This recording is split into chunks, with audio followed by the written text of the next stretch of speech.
या देवी सर्वभूतेषु बुद्धिरूपेण संस्थिता नमस्तस्यै नमस्तस्यै नमस्तस्यै नमो नमः।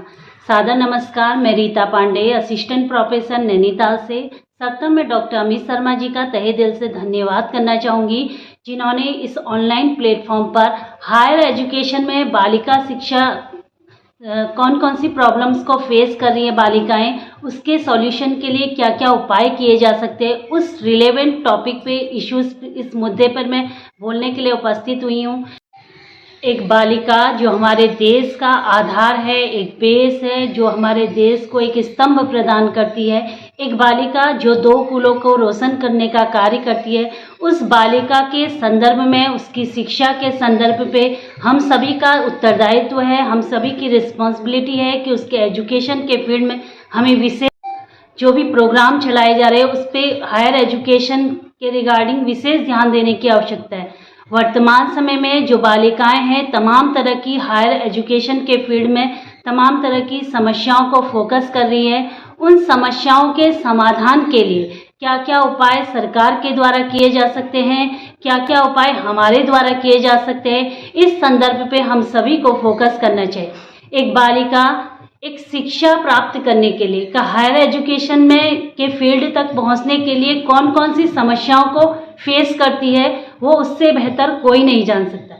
इस संदर्भ पे उसको इंस्टीट्यूशन से संबंधी कैसे उसने वहां तक पहुंचना है, कैसे उस समस्याओं को फोकस कर रही है, वो कैसे इंस्टीट्यूशन से संबंधी या पारिवारिक उसकी जो दिक्कतें हैं, या बालिकाओं को तमाम तरह की समस्याएं वर्तमान समय में फोकस करनी पड़ रही है। उनमें से कुछ प्रॉब्लम्स है, जैसे इंस्टीट्यूशंस में पहुंचने की, उसकी काउंसलिंग के थ्रू वो कहाँ पे उसको जगह मिल रही है, तो वहाँ पर उसको पहुँचने के लिए उसका परिवार का रवैया कैसा रहता है, उसका एटीट्यूड कैसे दिखाते हैं परिवार वाले, क्या दृष्टिकोण रहता है उसके परिवार के संदर्भ में, उनको वहाँ पे कैसे वो मैनेज करेगी। अगर किसी बच्चे को अपने स्टेट से अलग दूसरी स्थिति पर अगर उसको काउंसलिंग के द्वारा उसका नाम आ रहा है, तो कैसे फोकस कर रही है, तो कौन कौन से उसके पेरेंट्स में मेनली फोकस रहता है कि यहाँ मेरी बेटी कैसे इस सिचुएशन को हैंडल करेगी, कैसे रहेगी, कहाँ पे रहेगी, कैसे उसका खाने पीने की व्यवस्था होगी।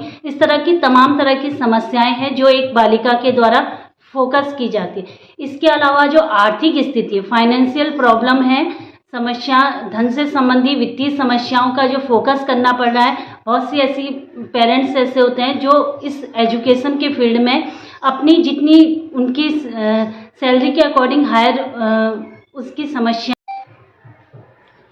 आर्थिक स्थिति का भी तमाम तरह की समस्याओं का सामना करना है। पारिवारिक दृष्टिकोण, पारिवारिक जिम्मेदारियां अगर एक बालिका पे, दूसरे परिवार में जाने के बाद उस दूसरे परिवार वालों का क्या रिस्पॉन्स रहेगा, उस तरह की समस्याओं को भी उसके द्वारा फोकस किया जाता है।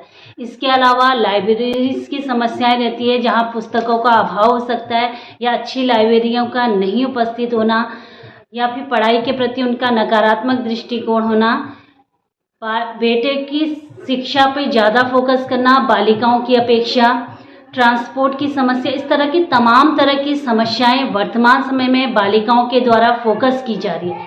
इसके लिए हम क्या रेमिडियल कर सकते हैं, क्या उपचारात्मक उपाय किए जा सकते हैं, तो ओपन एजुकेशन पे फोकस किया जा सकता है। उनके जो इंटर लेवल है, 12th तक से ही उनकी जो गाइडेंस एंड काउंसलिंग की क्लासेस स्टार्ट कर देनी चाहिए। एजुकेशन के फील्ड में विशेष ध्यान दिया जाना चाहिए। सरकार के द्वारा चलाई जा रही तमाम तरह की योजनाओं के प्रति उन्हें जागरूक किया जाना चाहिए। इस तरह से जितनी भी जिम्मेदारियां वो हमारे लिए, हमारे समाज के लिए उठाती है, उन जिम्मेदारियों को बरकरार रखने के लिए, उस समाज को बनाए रखने के लिए, एक अच्छे राष्ट्र का निर्माण करने के लिए हम सभी को बालिका शिक्षा, वुमेन एम्पावरमेंट पर विशेष ध्यान देना चाहिए। सरकार के द्वारा भी चलाई जा रही तमाम तरह की योजनाओं को सरकार को मेनली फोकस करना चाहिए बालिका शिक्षा पर, तभी एक अच्छे स्वस्थ राष्ट्र का निर्माण होगा, एक अच्छे देश का निर्माण होगा, पूरे समाज का निर्माण होगा। धन्यवाद।